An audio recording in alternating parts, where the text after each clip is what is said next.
Hello everyone, and welcome back to Remains to be Seen, the D&D show where one group's past could determine the other group's future. I am your host and DM, Rover Elliott, he/they pronouns, and today I am here with... Annie Ruby, she, her.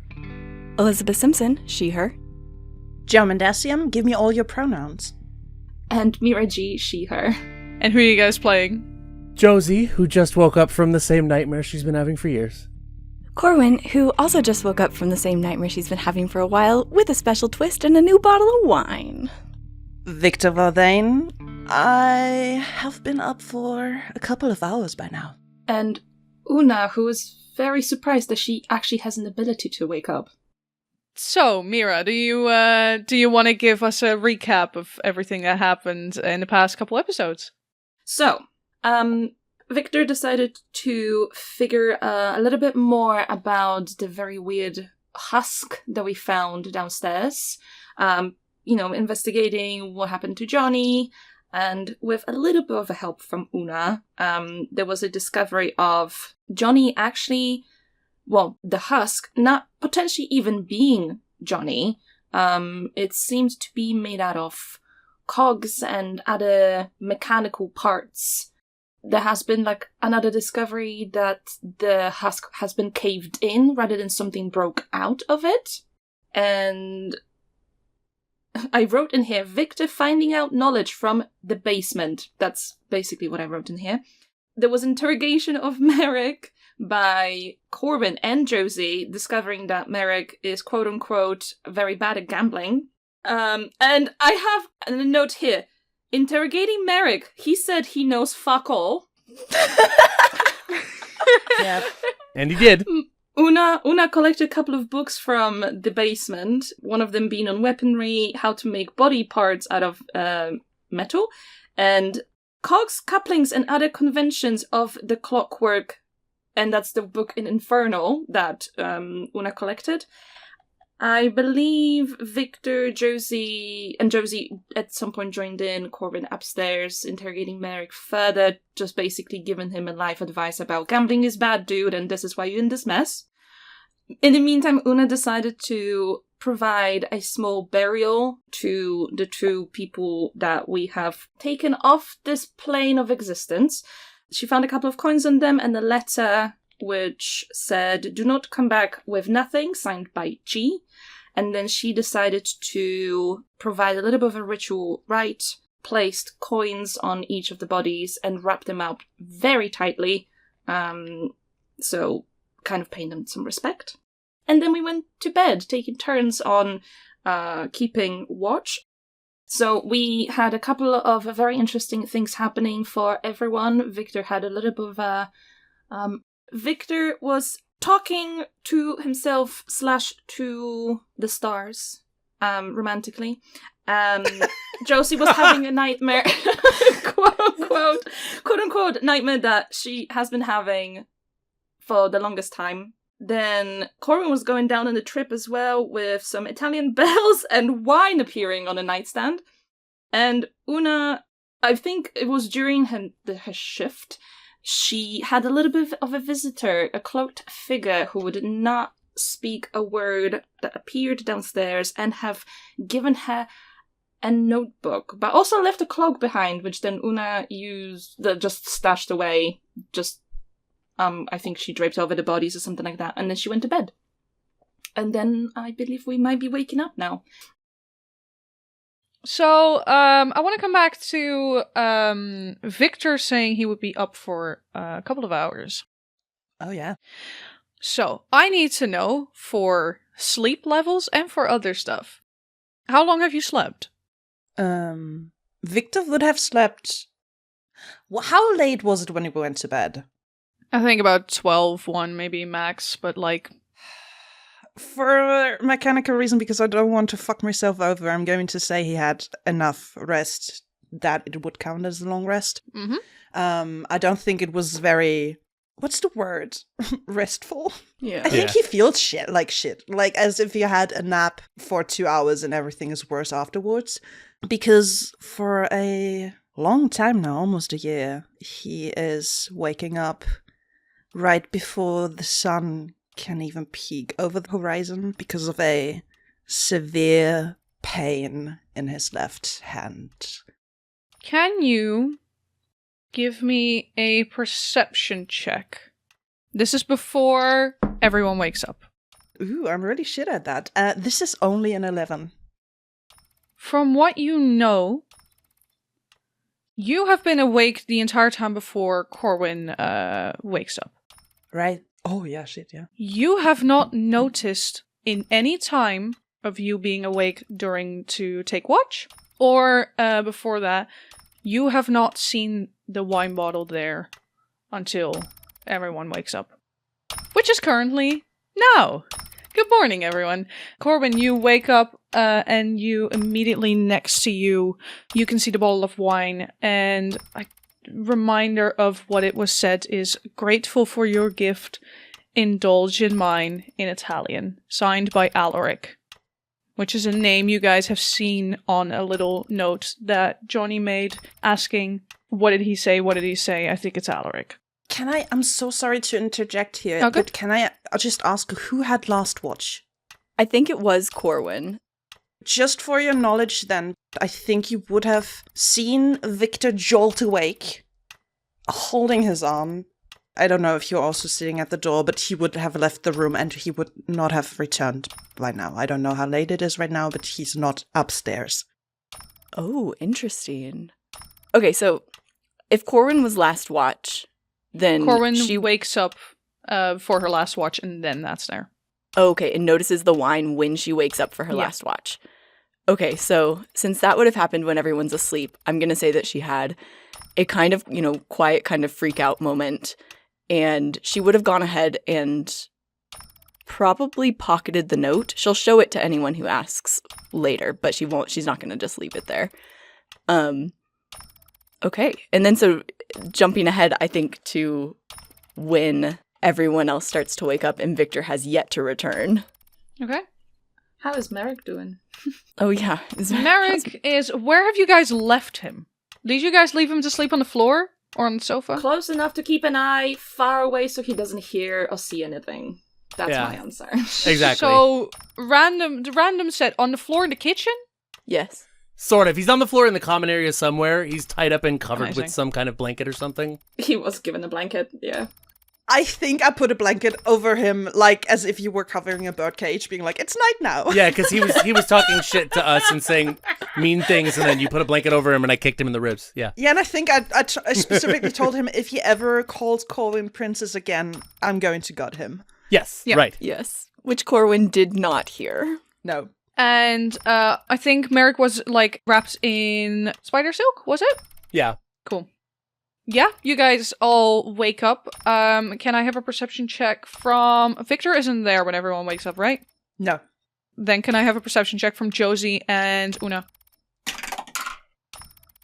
9. I don't see anything much. Okay. That is a 23. Good to know. Corwin, when you got the bottle of wine, where did you put it?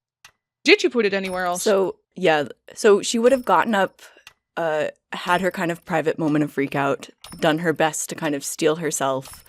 And I think she would have put the bottle of wine on the kitchen table to be maybe slightly less suspect. Oh, that's good. Yeah, she would have put the bottle of wine on the kitchen table. Okay. Then, Una, you can indeed see kitchen door is still slightly open from before, and you can see on the table in the kitchen, you can see a bottle of wine. I need to know if the card is still on it or not. The card is not still on it. She would have pocketed the card. Got it. So the wine is there on a kitchen table. Yeah. And that's where Merrick is as well? I think No, in the kitchen.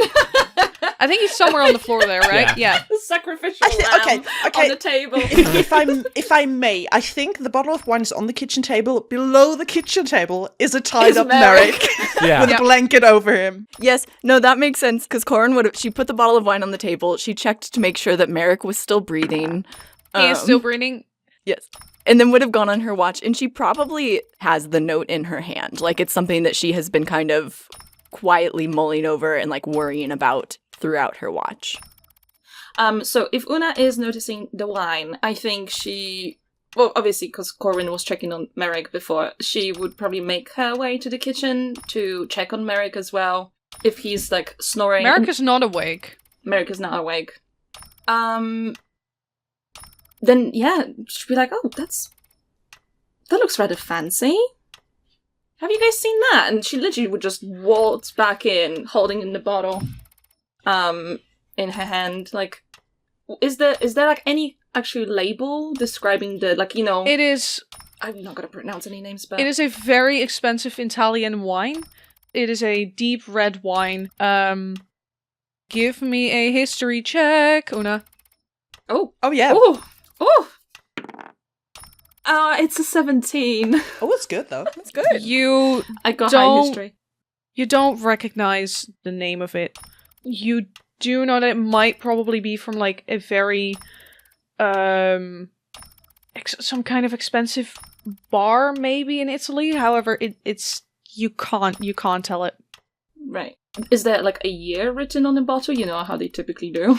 A vintage, yeah. Is it vintage? Ooh, that's a good question. No, I don't think there's a year on it. Oh, interesting. Ooh. Oh. The wine is so fancy it doesn't tell you how old it is. If you have to ask, you can't afford it. Exactly. Okay, so Una would walk in to everyone going like, well, that one seems to be enjoying themselves. I think he's actually kind of snoring. And this looks very fancy. Did you guys see that before? Like, Yeah, I don't who think ran I errands? recognize. I wasn't there when I got up. Who ran errands? Vic's not here. Vic went downstairs. I don't know what's going on with him. We should probably go check on him. But the wine, I was kind of hoping one of you knew what was up with it. It appeared, it was there when I woke up for my shift. Yeah. I was the shift before you, and it wasn't there for me. That's interesting. It wasn't there for me. It had this note. It's written in Italian, but it basically just says thanks for the gift. She kind of like passes around the note. It's nothing. Honestly, I'm more concerned with how it got here than with why it was here, but maybe something to do with us being here in Johnny's space. Does anyone speak Italian other than Corwin? I think no one does. Okay, you guys can determine, for the people that have seen the note where Alaric's name was called, you can recognize the name. That it was also on a note. So it was Alaric, right? Yeah, it was Alaric. Actually, Ro, I think I will take this opportunity to ask a question, even if I'm not in this scene right now. Mm-hmm. When you speak Spanish, for instance, you can kind of get the general gist of something written in Italian. Do we go by these rules, or do we go by D&D rules? If you do not know that language, you also cannot kind of get it, because they're similar kind of shit. I am gonna determine it as D&D rules of not recognizing it, because also I don't speak Italian myself. I don't speak any That's of all the... fine. That's all good. So I don't want to immediately say, like, oh, it looks like this. No. Mm-hmm. Yeah, there's no such thing as the word of wine on it. So I don't think you guys will get it. It's also very fancily written, so yeah. Oh, is it like, is it like very fanciful writing? Oh, that's right. Okay, Madam Scribe background is coming through. It is coming through. All right. So, yeah, if Una was to have that note, I would say she probably could hold it like as the last person after Josie, because Viktor is not there. If she can have like at least a few minutes to analyze the writing, she probably would just try to determine like, oh, is it very flourished? Is it like something like that? Just kind of doing this. It is very flourished. It is very, very much if you would open a scroll and it is written by like an actual, very dramatically a feather in ink kind of situation. You are looking at someone who, as a scribe, you can know that this is someone who likes a little bit of flair, likes a little bit of drama. And that's also very much acknowledged in the way they write. So, also, given that, I think if Una was to spend enough time with it, she would be able to potentially copy it, and that's what she kind of would have been trying to focus on right now, just to, like, study it for long enough. I will say, mechanically, if you have the note and are allowed to study it, because officially it's Corwin's note, let's say if you use your next long rest to actually study it, then I will say you can copy it. Okay. I don't think she would be asking for the notes to stay with her for that long, so I think she would just try and, like, retain in her memory what it looks like, so if she comes across that writing again, she might be able to recognize it quicker or something like that. Write down that anything that is written by Alaric, you have advantage on. Thank you. Corwin will pass around the note. She's trying to, kind of be transparent here, but she is going to be kind of antsy until it's back in her hands. Like, she wants it back. So, how do you know this person? Yeah, who's Alaric? I don't. Not really. He was just, I met him once. I dropped a letter off to him when I was with the temple. It doesn't matter. I don't know him. I met him once. We had a 30-second conversation. A letter? From who? I was just doing deliveries for the temple. Like, it was just I just dropped stuff off at his place. He lives in Italy. He lived near my parents. I stopped by and saw them while I was there. If he's sneaking wine bottles into our room while someone's awake and on watch, I don't think it's not a big deal. But I also think we need to find Vic before we can do anything else. Yeah, I'm mostly concerned. He rushed out of here. I think he went downstairs. Can I ask above the table, Joe, you mentioned that Vic is often not sleeping with other people and stuff, so this might be something Josie already has at least some context on, of you kind of being avoidant about, or is that not a thing we're going to stick with? I'm going to rule that Josie doesn't know Viktor well enough, I think. I think they've worked together, but I don't think they're like that close. I don't... have I seen you leave before, not know what's going on? For your perspective, Viktor does not sleep in the Don't Go In. He sleeps in the library. I feel like that's an open secret. Okay. However, he's incredibly social, apart from that. Like, he's more social than Josie would be. Yeah, for sure. He is in the bars, he's with people. Okay. Yeah, so I think Corwin is going to just kind of abruptly turn. I think we need to find Vic and just go downstairs and try and find Vic. Where is Vic downstairs? If we're... I don't think it's smart leaving Merrick by himself, so if you both are going, Una will probably stay behind, if that is a configuration that you guys are okay with. Yeah, for sure. Yeah, I think that's probably fine. That's fine. You guys can go and find Vic. I'm just going to hang out with Merrick, watch him sleep.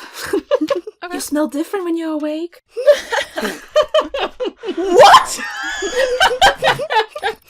I'm not going to say that. It's staying on the recording now. It wasn't in Una's voice. It's fine. I know. Mirah, you scare me, not Una. Sorry. All right. Viktor is downstairs. He's not wearing his bounty hunter clothes, so everything he's wearing right now, apart from his he doesn't have like other trousers with him. The rest is very pastel. He has like an off-the-shoulder pastel pink shirt on that would move up to expose his belly button if he ever raises his arms, with like long bell-shaped sleeves that are currently held up to his elbow by just a length of rope, like you would do with a kimono. And he's on all fours, currently scrubbing the blood away. And he has his back turned to the stairs, so you can't really determine what his facial expression is right now.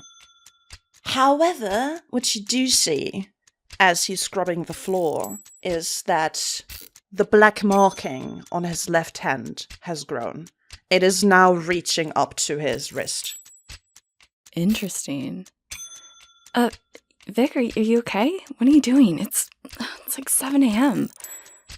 Corwin is going to come and I guess start kneeling beside you and like prestidigitating the floor. Next to you. She's not intruding. So it really is a point of you're scrubbing the floor, Corwin comes up, and it's a quick little bit of soap smell before the floor is clean.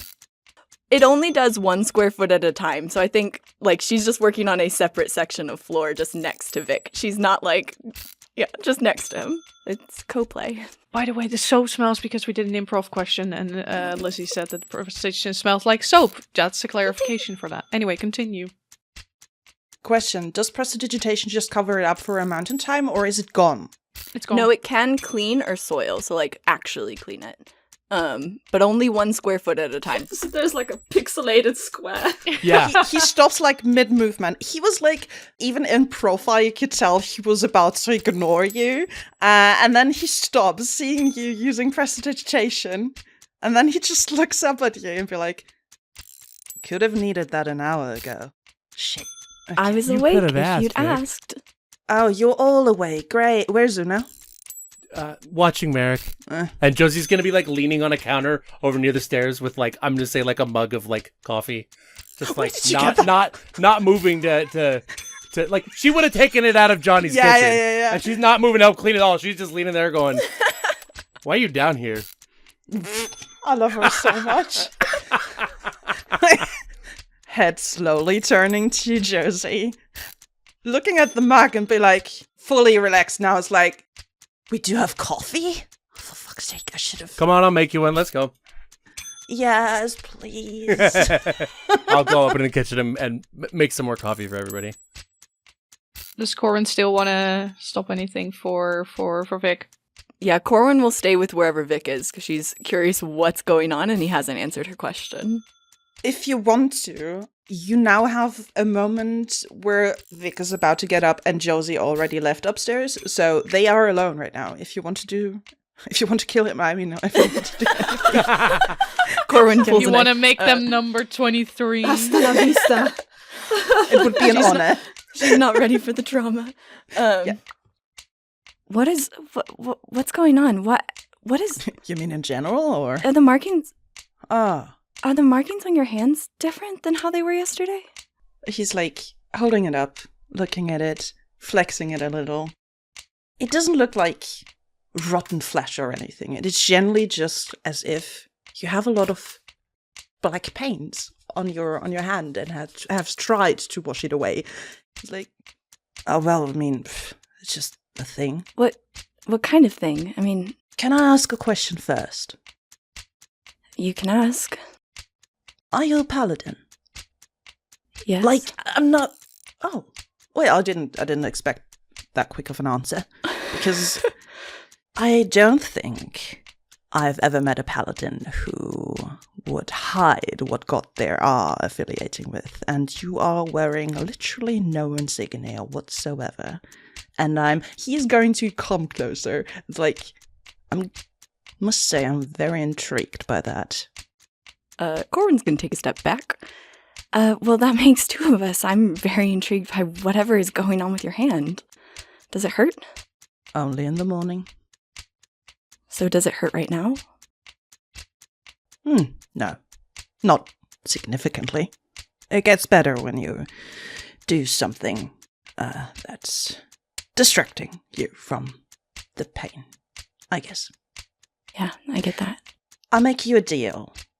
I'm going to tell you all my shit if you tell me yours, and I feel like we're not quite there yet. No offense, princess, but we met like 12 hours ago. That makes sense to me. No Right. arguments here. It is nothing you have to worry about. It is something I have to worry about, if that makes it better. And since you are a paladin, it is nothing you can heal, if that is why you were asking. All right, well, I trust you, but if there's, I mean, obviously You it's a shouldn't. thing. I mean, he's being facetious here, but it's like, you shouldn't. I mean, we just met 12 hours ago. I trust you with regards to how well you know your own body and what's a problem or not a problem for you. I've but- explored it a few times. And he winks and just leaves to go up Corwin the stairs. rolls her eyes and just kind of Good. calls after him. The whole point in having a team is being I able feel to like help. Josie felt that conversation upstairs and was like, I feel like Lizzie's line there went very underappreciated, though. Wonderful. Yeah, so before Viktor goes up, Josie goes up, and we have upstairs now Josie, Una, and Merrick. Una and Merrick in the kitchen. Oh yeah, Merrick is still snoring, I guess. Let's find out. Yes. He rolled a 3, absolutely. Somehow this man is having the best sleep of his life. I mean, you know, He likes to be swaddled. Yeah. He's in those sleep sacks. It's like a weighted Sleep blanket. sack, yeah. Some people find being tied up comforting, I guess. I don't know. There you go. We don't So judge. when Josie walks into the kitchen, I mean, Una would have been sitting not at the table, because obviously if Merrick is underneath it, kind of like pull the chair back and facing like the window. I would say it might be the first time when you're not seeing her being on her guard, because she's just sitting there, like kind of like lost in thoughts. When Josie walks into the kitchen, like Una would just be like, "Everything okay with Vic?" Or Yeah, he went downstairs and decided to do some restless cleaning. But he's coming back up for coffee. I'm making some more. You want one? Sure. Although I was wondering if I could properly refresh myself in the bathroom, if you don't mind watching Merrick Please. as well. I'll stay here with him. I don't think he's going anywhere. I feel like I haven't bathed in ages. Mm. Ooh. Does Una stink? Does she smell like mothballs? Yeah. Like something like a sweater left in the closet for too long?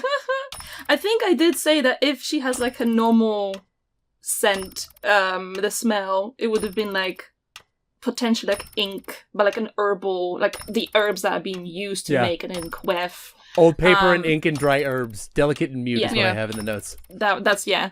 But no, she probably would just she makes that comment because she literally, it's kind of true. She feels like she hasn't bathed in ages. Yeah.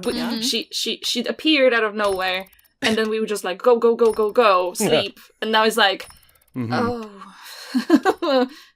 But no, she probably would have just go to a bathroom, and if there's like a basin or something, just take time to refresh herself. That would be it.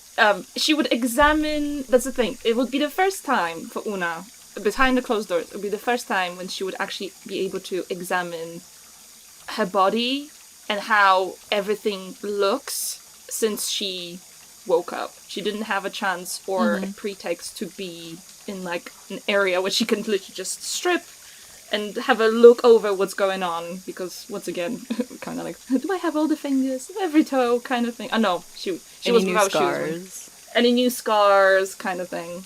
Yeah. Or a spreading scar, kind of thing. Ooh. I think Corwin will come back upstairs, but before she does, she will go over to the bodies and kneel down and just kind of whisper a quiet, "I'm sorry." And then she will go upstairs and join the others. I did want to ask, by the way, this could probably come up more in character later on, but surely there's kind of a procedure for the bounty hunters dealing with corpses. Surely there's something that we normally do, some kind of standard operating procedure. Yeah, we call Brian. I'm happy to make that be what it is. Call your supervisor and they'll come down and deal with it. You call your supervisor and then they will deal with that. Yeah. I feel Right. like. I feel like it is very difficult to drag bodies onto a train from Oxford to London. Right, but he would come down and sort the arrangements locally, at least. I think so, yeah. I think he's, Because if any bounty hunter team out on a job would want to continue moving on the job, and yeah, exactly. I think it's, I think it would be more of a point of...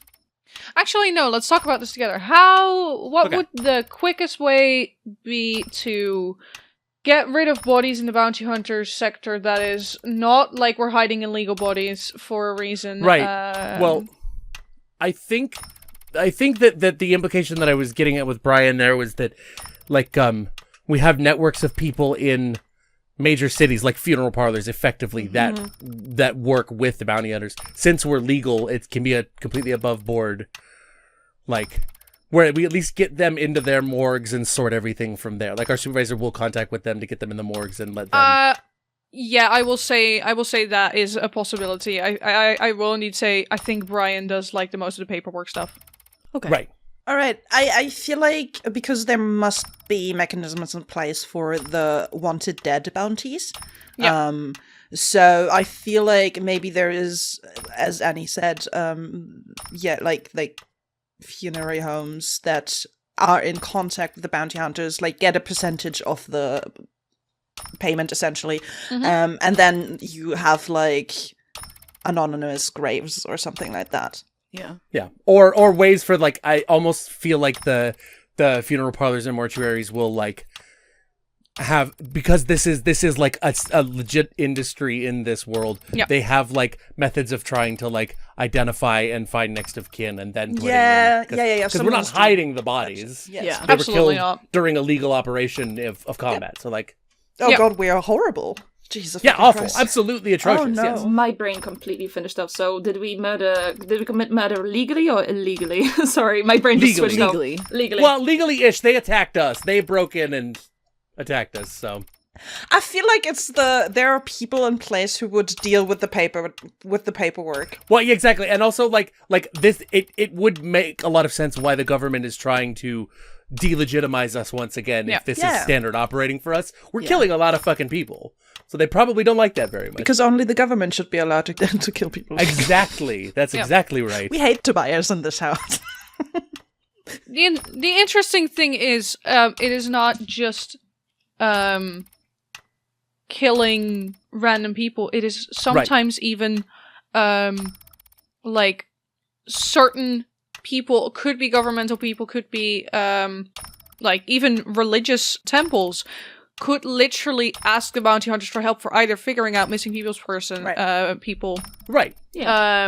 figuring out even figuring out certain murders, because you guys just know more about weapons and killing strategies, but also to kill people that are actually doing crimes in a way that are terrible. Yeah. Like you guys we're are a little bit closer to PIs than assassins. Yeah, right. basically, yeah. And you guys can be assassins, and then you're like looking at like tier 3 rank of assassins, which you guys currently are very much not. Right. Who are probably wanted themselves, which is, for example, I can give a good example, Miguel. Yes. Okay. Yeah. Oh, yeah. Fair. Which is also for him very, you guys wouldn't know that above table for it. It is very good for him that he is under governmental guidance. Yeah, it's very Miguel to me is like when the government is employing hackers that already hacked the government, being like, come to our it's a side. white hat assassin.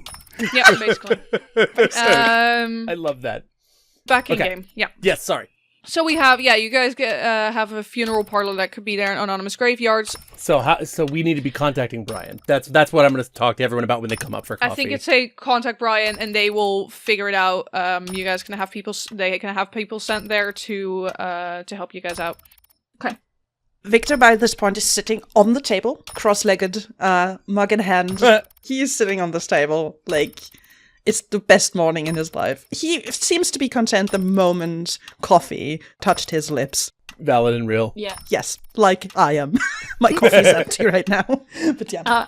If I may, I would say that Una probably would take very short amount of time to refresh herself, and then she'll be like back with everyone, probably grabbing another cup of coffee from Josie, going like, "Thank you, it's very kind." We reconvene with coffee. Oh, that's cute. We have a coffee date. Yes. Coffee day. How does everyone take their coffee? Corwin takes it with just a splash of milk. I was going to make a point that today we're all taking it black because no one's been restocking Johnny's fridge. Anything perishable in there is gone. That's a good point. Smart. So. Smart. Yeah, no. When you open the fridge, it's like, let's close that again.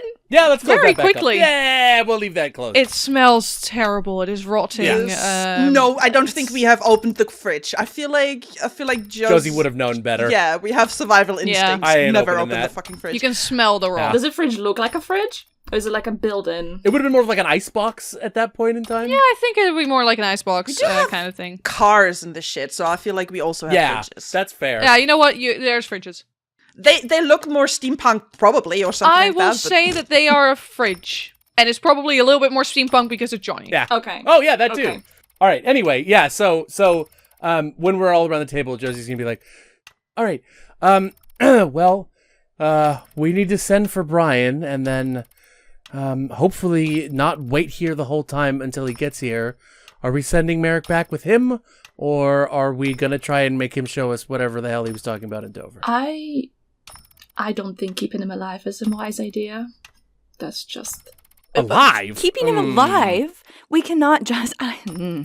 Okay. We cannot Una, justify I killing a don't- man who's bound. Una, I see your perspective, but this is more legal than you think it is. He'll be handled by our supervisors. It's more paperwork if we can. Oh, yeah, Just yeah. There's believe me on that one. with his debt, there is every likelihood they might become a bounty hunter themselves if they have anything to offer. Yeah. Brian will sort him out. This is how Sappho recruits, anyways. And then they can decide for themselves whether being alive or being dead is better. I don't fucking care.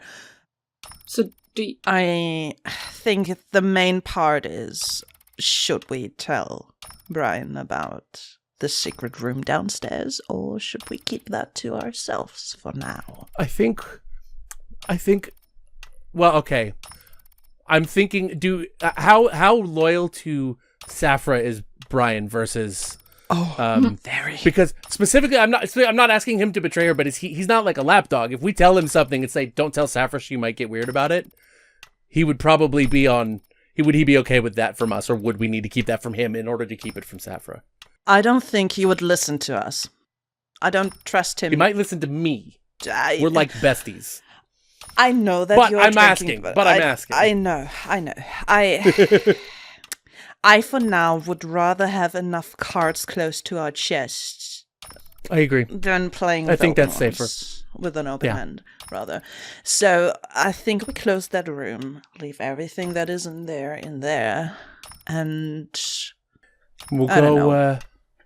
We'll go talk to, what was the assistant's name again? Krillis. Krillis. We'll go talk to Krillis and keep the room to ourselves for now. We can I always agree. let I mean, that we- out later. Yeah, once we say something, we can't take it back. So better to get all the information from Oxford we can and then tell Saffra. do you guys at any point think that maybe Krillis attacked that husk downstairs? It was why cave- leave it there then? Okay, this is... Well, because moving it probably would have been very cumbersome, but Well, whoever... Okay. My theory is Johnny left it there to pretend to be him. Whoever came in and attacked her wanted Johnny dead. I think there's two options. I think that's a distinct possibility. But given what we saw of the technological makeup of that body and how much more advanced it is than everything else here, it's entirely possible that whoever came in here knew about that machine that was down there and came in to take a specific part of it and dealt with Johnny on the way. That is a distinct possibility we also have to explore. That they knew it was a machine and were trying to A heart. open it up and take something out. A heart, for example, because that's a known Oh, quantity. shit. You said the chest cavity was hollow except for some parts, right? There was space in there. Yeah. No So- organs. So, that's bad. That's really bad. We are not going to tell Brian. Yeah, no, I agree. We definitely keep that one to ourselves. Deal. Fuck. So, But Una, I think what you're saying is smart because, Krillis, one way or another, it took us that long to find that secret room, and Krillis would have known about it in advance. So it's entirely Maybe. possible that even if he's not the one who went down there, he knows who is and might have shared information. So, how do we find that Krillis guy then? Oh, we have the address. well, we'll go to his house. Well, if he is at home. Yeah. Well, you have to start Go to his somewhere. house and investigate. We can just wait there, too. Right, so what do we do with this guy? Merrick. Right. Yeah, we got to figure out how. I mean, because it would take forever for Brian to get there. Also, We'd have to send back It's 2 hours, right? trains 2 ways. Una is constantly okay. keeping an ear out if his breathing pattern is changing, so he doesn't hear any of that. Mm-hmm. Good call. He is snoring, he is sleeping, and he keeps rolling like garbage. Is there an option to just leave Merrick here? I mean, he's tied That up, he's would be- sleeping. Yes, exactly. Yep. Brian will be here in 2 hours. Yes. As long as we know, once we know Brian's on his way and we give him all the details, I think we can lock up okay and do that. Is there telegraph lines? Or telephone booths. Telephones? Oh, right. Telephone booths. I keep forgetting we're further forward than I think we are. Yes. Yeah. This type of game where we have telephones. It is the type of game where I was like, I don't want to deal with letters taking 5 years. well, clearly they can disappear throughout the night anyway, so... Yeah, exactly. If you guys are out loud suggesting to leave him there, Una is opposing hard. I am not feeling comfortable leaving someone that knows what we look like before he is actually in the hands of someone that, as you said, can handle them. Oh.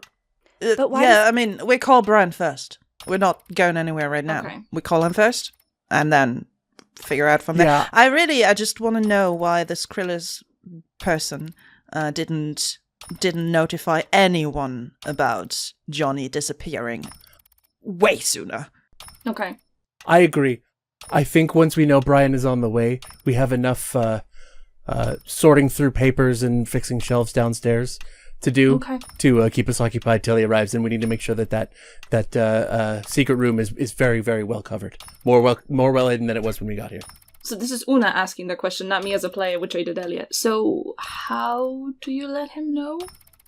We'll just call him. We'll just call him. Yeah, on the phone. Victor, doing the millennial telephone Yes, sign. in the millennial phone. Yeah. The good way of doing it. Where you have your pinky and your thumb out and holding it to your ears, and then it's like seeing Una being confused about it. So is it like a form of a sending stone?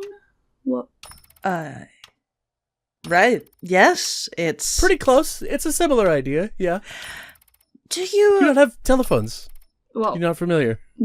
not that I can recall. Oh. But once again, take into I'm account. going to just share a look with Vic. Take into account that I also don't remember a lot of things about myself specifically. Completely fair. That's fair. I wanted to bring that up. I mean, better now than never. Yeah. Is there anything you remembered since being here? I mean, we didn't do much exploring of Oxford, I guess, but I guess seeing a couple of things around here made me remember I used to do a lot of writing. A lot of writing. I remember a lot of books and oh, good books. I like books. just I think Did you mm-hmm. do you remember a lot of books? Do you remember the libraries? Oxford is known for its libraries. I was kind of hoping that if we have the time to stop by somewhere that has a lot of books, libraries, potentially the universities, like, it's very strange because I could give you a description of certain features of a person, but I would not be able to recall the name. And the other way around, I remember just doing a lot of writing, carrying scrolls. All the buildings around here is kind of, well, because the architecture in Oxford, FYI for everyone, it looks very samey for everywhere. Just seeing those buildings kind of jogs my memory, but I'm afraid that's all. I'm sure we can make an excuse to stop by a library. Vic's not going to let me say no. So. Victor in the background looks excited like a little puppy. He's not saying anything because when you can't really say words because you're too fucking excited, you're like, library? No, just Okay. place with books. That would be ideal for me. Wonderful. I'm so glad you're on the team. All right. Just like holding onto her hands, like Yeah, like... the gloved hands of Una. Yeah, I feel like with Una, he's a bit more careful. Like, he would give her a way Don't stab out. me. Don't stab me. No, it's more like he does not know if Una is touchy-feely. With Corwin, it was already established with, like, helping her on the hoverboard, that this is an okay thing to do. And with Josie, he just feels comfortable around. He's like, Josie would punch me if she doesn't like it. But, like, with Una, he's a bit more careful. But, like, grabbing you by the hands, I feel like, I'm so glad you're on the team. We should call Brian, and then Tidy up upstairs. I already took care of the bodies, Yeah. by the way. I just took some time yesterday. Whilst you guys were talking to Merrick. Yeah, I saw.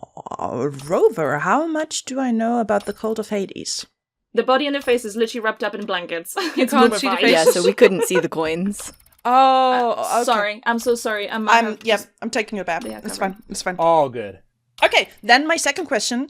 Is the wine bottle still on the kitchen counter or... Oh, yeah. Yeah, it is. Corwin hasn't put it away yet. I put wine in my backstory rogue. Can I roll something to Wine. know something about this wine? in my backstory. Just a line. Wine. Yeah, roll me something first. History? History or nature? I mean, are you trying to recall something that you may know about a wine? Yes. Are you trying to... Oh. Viktor is going in his wine-specific mind palace, trying to figure out Incredible. whether he has seen a bottle like this before. I think it's unusual that there is no year on it, and he wants to, without tasting the wine, figure out what the fuck is up I with rolled that for wine. history, Elliott, so I guess would be history. Because I was also trying to figure things out, yeah. History, yeah. Amazing. Is it a 1?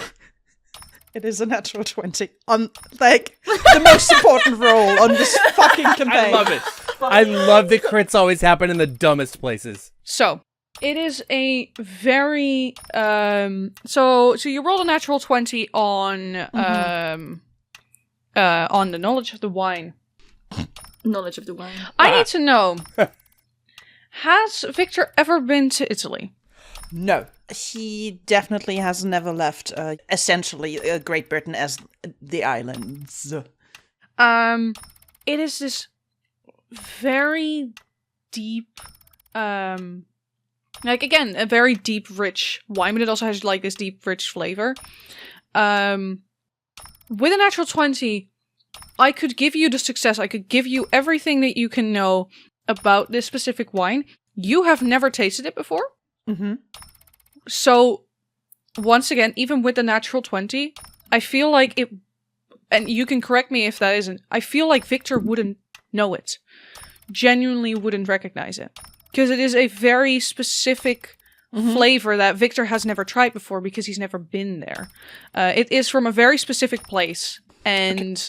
So I would know it's not imported into the UK. Like, this is not a brand of wine I would encounter in England. No, absolutely not. And if it would be, you will have to, like, Viktor would actively have to find the wine book of wine books to figure out which location has everything, which, because it's such a rich and specific flavor that you're going to actively have to sit down, study every single specific flavor, to figure that out, because of the origin of this wine.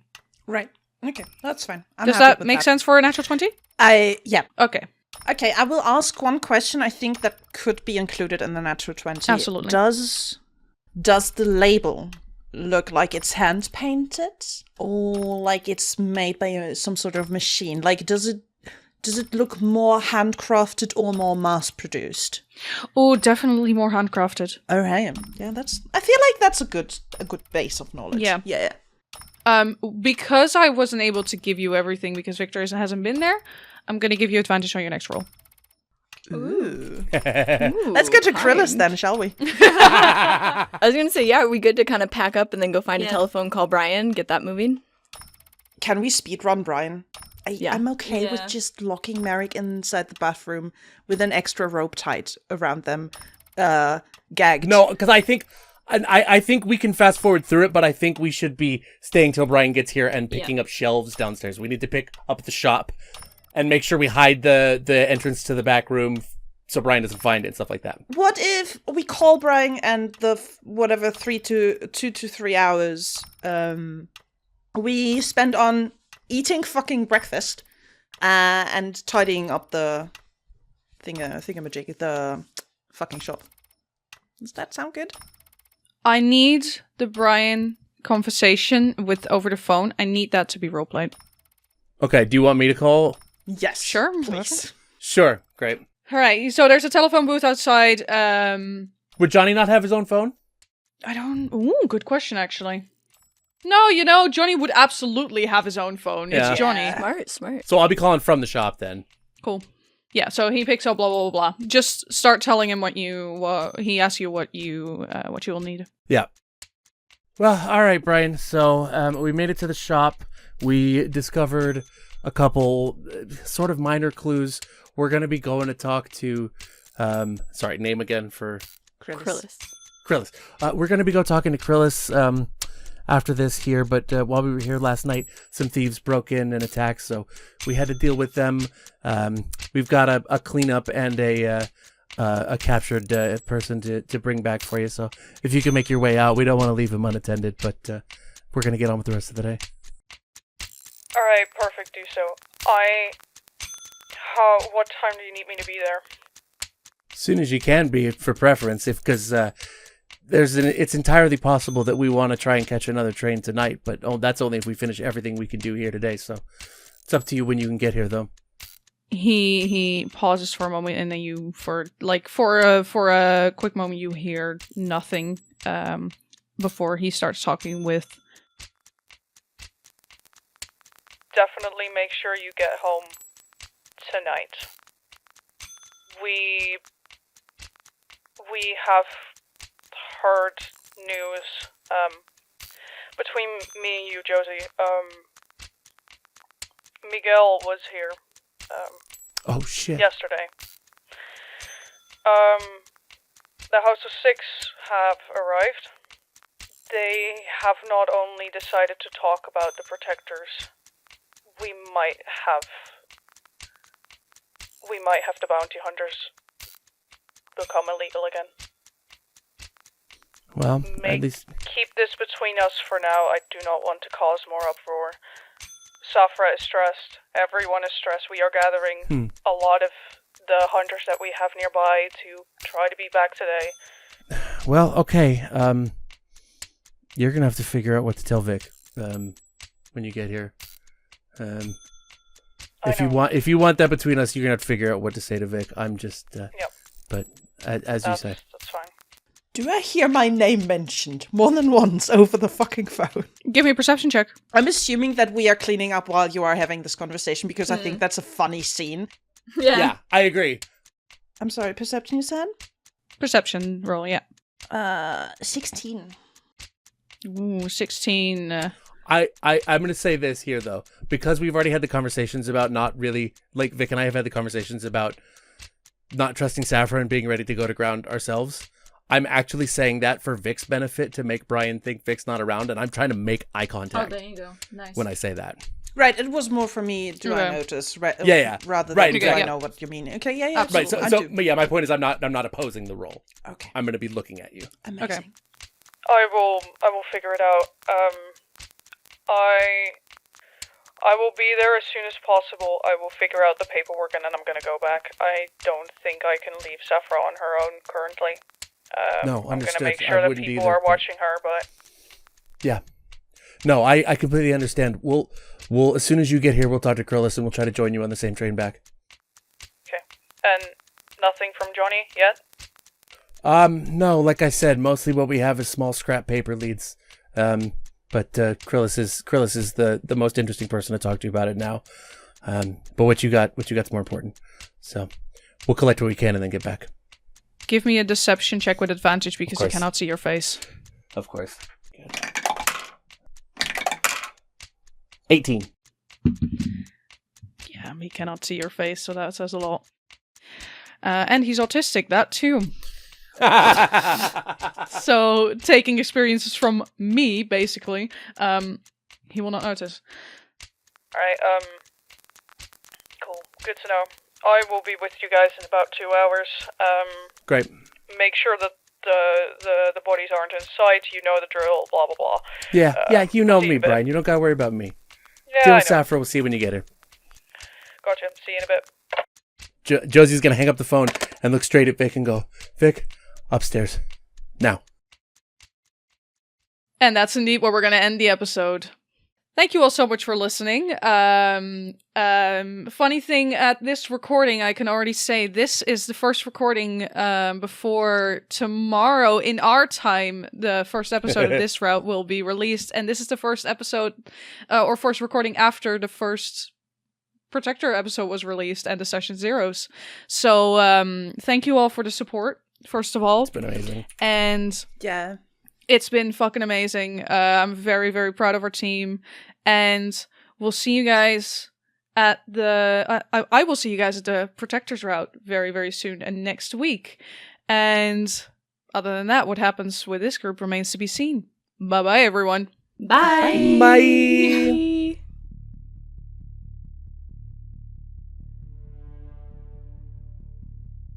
Remains to be Seen is an original podcast created by Dyaflame Studios and licensed under the Creative Commons Attribution Non-Commercial Share-alike 4.0 International License. Today's episode was produced by Rick den Breejen and edited by Rover, Elliott and Joe Mendacium. It starred Elizabeth Simpson as Corwin Duvall, Joe Mendacium as Viktor Valthayne, Annie Ruby as Josie, Mirah Fae as Una, and Rover Elliott as the Dungeon Master.